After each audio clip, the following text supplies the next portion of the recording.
Voice of the Sea, learning from experts across the ocean. Welcome to Voice of the Sea.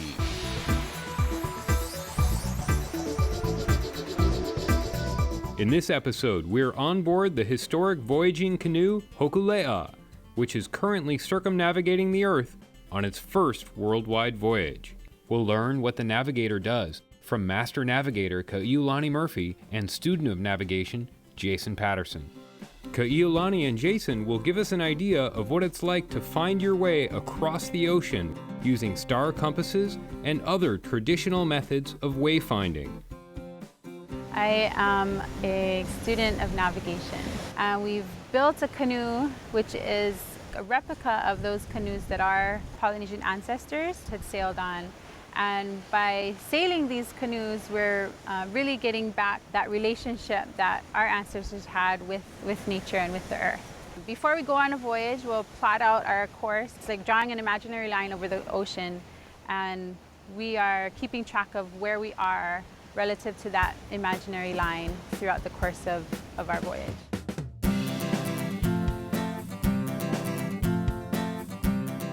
Being a crew member on Hōkūle'a is a dream come true for those who earn one of the few positions on board. Being the navigator is probably the most prestigious crew position. I've been with Hōkūle'a for the last 13 years now, so it's been kind of a big part of my life. And you're one of the only crew members who's going to be on the worldwide voyage? For the duration, most of the duration of the trip, yes. That's both very exciting sounding and also a bit intimidating, I would think. It is, yes. I'm just trying to think about being ready, the canoe itself and all the places we're going to visit, and especially when we go out of the Pacific, kind of being aware of what we're going to be encountering in like the Indian Ocean and the Atlantic Ocean and other parts of the world.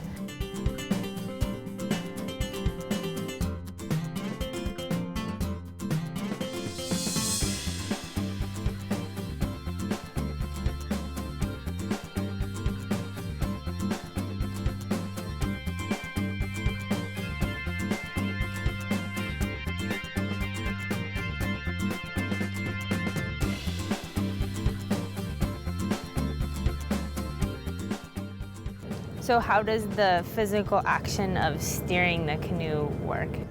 So the navigator, if that's your kuleana for that voyage, you probably will not be steering because it does take a lot of physical energy, and the navigator needs to keep that whatever energy they have just to stay awake. You don't really sleep for the entire voyage. Right, yes. How does that work? Well, I try to, when I talk to kids about navigating, I try to explain it's like if you're driving a car and you fall asleep, what's going to happen, right? You're going to go off course. You could crash into something, right, if you're in a car. So similar to being on the canoe, if you fall asleep, you don't know exactly where you're going. The navigator may take 20-minute cat naps throughout the day and night, but really not sleeping much longer than that at a time, because the whole style of how we're wayfinding, it's really based on knowing, where you've gone, where you've come from. And if you don't know, you go to sleep for 2 hours and you don't know what direction or the speed you're going in, you could in your mind start to plant a seed of doubt. And so for us guys, we have great teachers and then having sailed with them, we kind of see how they keep themselves awake, or it's kind of, for a lot of them, it's getting into this zone, just you have this kuleana and sometimes you just can't sleep because you have all the, it's a really that kuleana of navigation it's a lot of pressure, especially if a lot of other people are watching too, not just on board but from home. The navigator will kind of have the steersman point into the direction they want and tell them, okay, try to stay on that track. So the night is a little easier if you have stars because you can tell, okay, take a mark and maybe you'll steer for a certain star for a while until, because obviously they're moving, right? So they're gonna have to replace stars after they, make their way across the sky. So nighttime with stars is the easiest. Nighttime, cloudy, no stars, no moon is probably the hardest. And then daytime, when the sun's high, or if it's like clear skies and you don't have many clouds, that can be hard too. So a lot of what the navigator at sunrise and sunset is relying on the swells. These seats on either side, we call these the navigator seats, and this would be the navigator's platform. Should have probably come on and cleaned a little first because people have been sleeping on board for canoe watch and all of that. But basically when Hōkūle'a is on dry land or stable ground, we create a compass on board by putting one of those surveyor's transits like right here in this back corner, and then we shoot the railings and mark them so they're in increments of 11 1/4 degrees. And that comes from, we have this, our main teacher in the traditional navigation was Papa Maupiailug, and he had a star compass, and that's kind of the basis for his navigation. Nainoa Thompson developed something that came from Mau's compass, but was something that we could, it was a little more applicable for his learning and what he understood and how he needed to interpret things to be able to find Tahiti and come back home. And so Nainoa's star compass, he divides the horizon, the 360-degree horizon, into equal parts, and 32 equal parts. So there's 11 1/4 degrees in each of those sections, and we call them houses. So there's 32 houses, and if you can imagine, one 90-degree quadrant has 8 houses, and from this standpoint, we're looking, if we're going, this would be our kind of our 0 line, and this would be 90 degrees.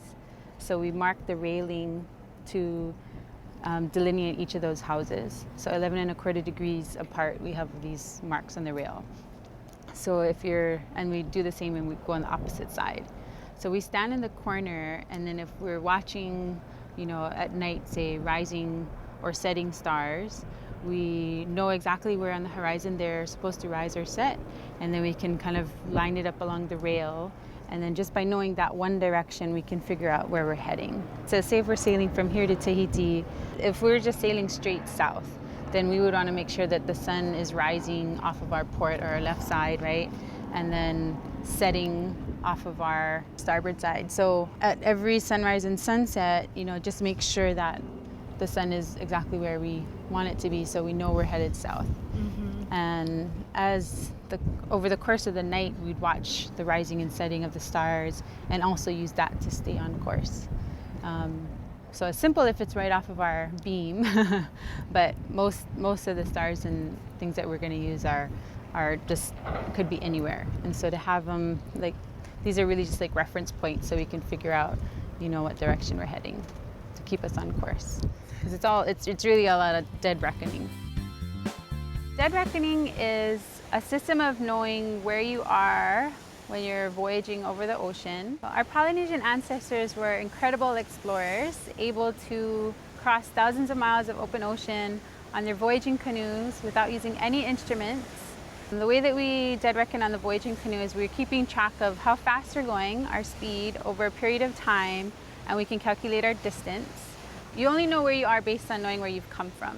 So we're keeping track of all of those things while using the natural clues around us to know what direction we're sailing in. I like the idea of the system of navigation of the dead reckoning, and the idea that you don't know where you're going unless you know where you've been. And it seems like there's a lot of parallels in just the practice of navigation with what Hōkūle'a is trying to do in sharing the Polynesian culture and the traditional ways, just kind of built in to the practice itself. Definitely. In today's world, I think a lot of us are trying to look back at what our kupuna knew and how they just in how they lived. When you look at Hawaii, how did 1 million people live here without any cargo ships bringing stuff, right? Like totally self-sufficient. And I think we're trying to get back to that, ability to live off of what we have here. So with all the technology we have today, you'd think that, we could get to a healthier, a better place. But I think we have a lot to learn from how our kupuna survived. Exploring Our Fluid Earth is the dynamic curriculum developed by the University of Hawaii's Curriculum Research and Development Group. The award-winning Fluid Earth and Living Ocean textbooks are now interactive and online. New activities, updated content, and a teacher community. Exploring Our Fluid Earth is now freely available. Find out more at exploringourfluidearth.org. Welcome back to Voice of the Sea. We're on board Hōkūle'a with navigator and captain Ke'iulani Murphy. She is one of the only crew members who will be on board for most of the duration of their journey around the world, the Malama Honua. Next, she explains how environmental cues help guide the navigator. A navigator must recognize the different types of birds. There are some that can hang out on the ocean for days to months, and there are certain birds that live on land and fly out to the ocean at sunrise to get food, back to the land at sunset to sleep. There are two key birds that we use, the manuoku, which is a white fairy tern, and there's the noyo, which is a brown tern. And so as we're approaching islands, when we start to see these birds, we know we're within that distance of that island. Clouds are also important for a navigator to recognize. There are different ways that a navigator might use clouds. One is direction. Clouds will show you the path of the wind. We also have clouds that get built up because of high islands. We have to understand our Earth and the clues in nature in order to find our way. If you're traveling for 30 days, there are land birds that you're going to be looking for. There's two main birds that we definitely for coming home to Hawaii, but the manuoku, the fairy tern, and that one has a range of about 120 miles.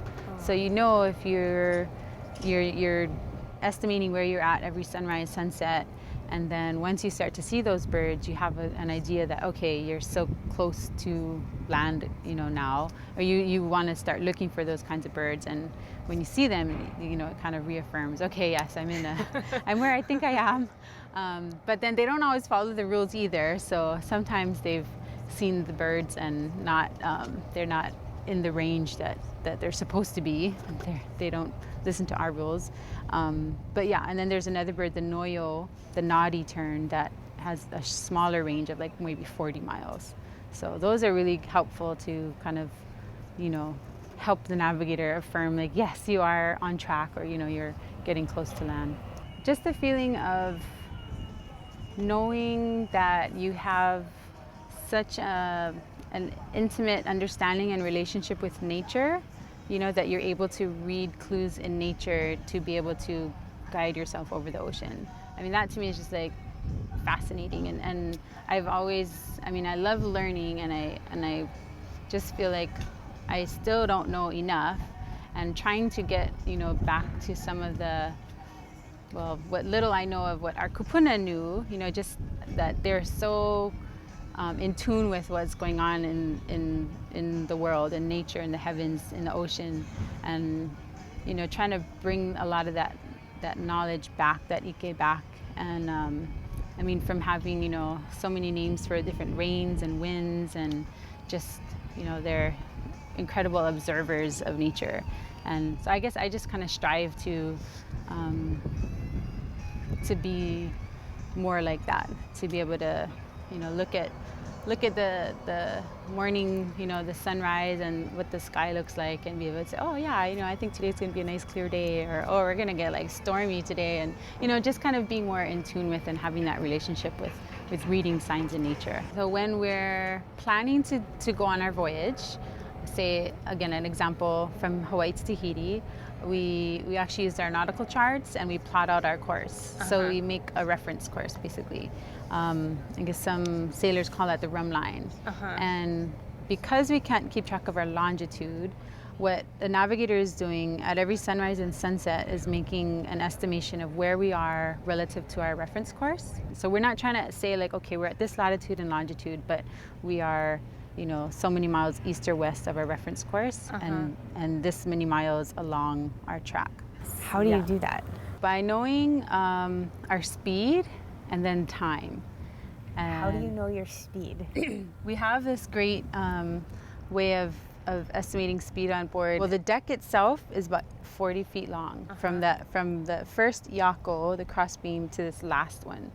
And what we do is we count the amount of seconds it takes for the wake, or if we need to throw like a cracker in the water or something, we count the seconds that it takes to get from the first yako to the back yako, and then we divide that number into 25. And that's really the simple way to do it, but it's broken down from, it's 40 feet and X amount of seconds to figure out the miles per hour you're traveling. And how often are you doing that? At least hourly, but if you feel like your speed is changing because you have to change direction, then you might check it more regularly. You're doing a lot of mathematics in your head, it sounds like. Yes, it is. And actually that makes it great because a lot of what we do too is for education, yeah? And so I think it's inspiring, or it to me, I found that school kids are more interested in knowing, like, okay, I have to know math in order to do this, or in order to like navigate, or voyaging involves math, so I need to learn my math.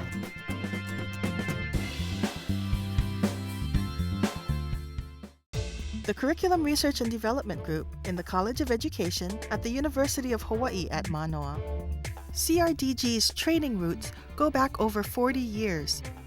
Through professional development programs, curriculum workshops, research on teaching methodology, individualized school and district training, and so much more. The Curriculum Research and Development Group, improving schools, improving education. CRDG. Welcome back to Voice of the Sea. We're on board Hōkūle'a with apprentice navigator Jason Patterson, learning more about navigating and life on board. You are now a student of navigation. The learning really started on that first trip in 2006, where Nainoa kind of took us in and just opened our eyes to the heavens and started to piece together the sky and really start to make order of the chaos that can be the night sky. And it's a great lifelong learning project, and just happy to, that I got the opportunity to begin it and be a part of it, and always learning things new every day. It's great to be able to talk to people like Nainoa and Ku'ulani Murphy and the other PO navigators, the other master navigators, and see what they see, or just kind of pick their brains on what they look at and see what they see, and just try to see nature and all it has to offer in my own way, so I can someday use those clues navigating somewhere in the world. Really, your job as a navigator is to help the crew, who's ever steering, keep a good course, and their job as a crew is to not have the navigator talk. So that's what Nainoa always says is a quiet canoe is a good canoe, because on a quiet canoe, everybody knows what's going on, nothing needs to be said, and everything flows a lot smoother, and nobody's getting irritated or upset because somebody's telling them to steer differently. It's like you're holding a 600-pound or a 300-pound paddle, and you're doing 8 knots. That's a lot of force. It's a very physical activity. Really, this back area is the most important place for me individually, and then I think as a crew, it's kind of a gathering place. Even if you're not on watch, if you're not steering, or if you're not navigating, everybody kind of gathers back in this back area to hang out and just talk story and be in good company. And that's really what the sailing is about, is just being together with family, because when you're on the canoe, this is your family. The part of the canoe that's most interesting to me would probably be the nav platform, the seats back here, where the navigator sits. Do you sometimes get to sit in the seat and feel what that would be like? Yeah, we get to sit in the seat every now and again, but navigation isn't only done from there. Usually the navigator will sit there and make a lot of his observations from that point, but you might have to move up and down the rails and put different star house markings on the back corner. The star compass, which we use to navigate, we have to memorize because we're not, taking any instruments, is based off the two 90-degree angles in the back where the beam is. So this is the 90 that I'm talking about. They kind of call it the navigator's diamond. And this is the point for the port side, or the left side of the canoe, that you have to sit on so you can sight your star houses on the starboard side. So can you sit where you would actually go? So yeah, usually just sit here, or on most voyages, you'll have your prime navigator, you'll have your only navigator, and then you'll have the apprentice navigator. And the actual navigator will be making these observations, and the job of the apprentice navigator is just to kind of hold the line and also learn and kind of watch the master.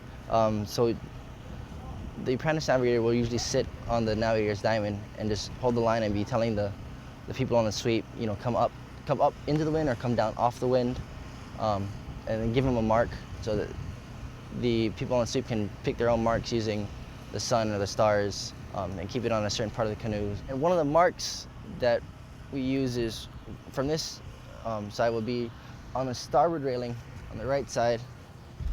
This is the first mark. So that would be the first house. Yeah, this is the first house. So from back there to here, this is 11.25 degrees forward, and this is 22.5 degrees forward of the back beam, and it progresses all the way up the railing until you get to the other side, which is 8 houses, a full 90 degrees.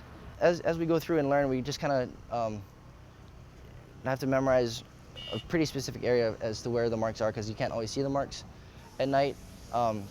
And so I really like the 4th mark because it's right on the corner. It's real easy to pick out. These other marks are a little bit more difficult. This 5th mark up here is nice because it's right next to this stanchion. So I can just look at the stanchion and know, all right, bring it back a little bit, and that's where the 5th mark is. We'll be back on board Hōkūle'a talking about the Malama Honua and taking a closer look at life on board in an upcoming episode of Voice of the Sea. So stay tuned. Thanks for watching. The University of Hawaii's Sea Grant College program, focused on Hawaii's coasts and its communities through sustainable development, safe seafood supply, sustainable coastal tourism, hazard resilience, and healthy coastal ecosystems. Hawaii's Sea Grant. Healthy oceans are critical to our cultural, economic, and environmental sustainability in Hawaii. The ocean serves as a source of water, food, medicine, jobs, transportation, recreation, and energy. It controls climate and weather. Kosi Island Earth aims to share this ocean awareness by partnering with local scientists and educators to engage communities and schools in active science learning for an ocean-literate population. Kosi Island Earth is working to establish new avenues for connecting research scientists with educators and communities. Kosi Island Earth is enhancing the science and ocean literacy of our island residents and visitors. Kosi Island Earth is connecting scientific research, traditional knowledge, and ocean policy. Kosi Island Earth, bringing together university, government, research, and community partners to improve science education and ocean stewardship in Hawaii.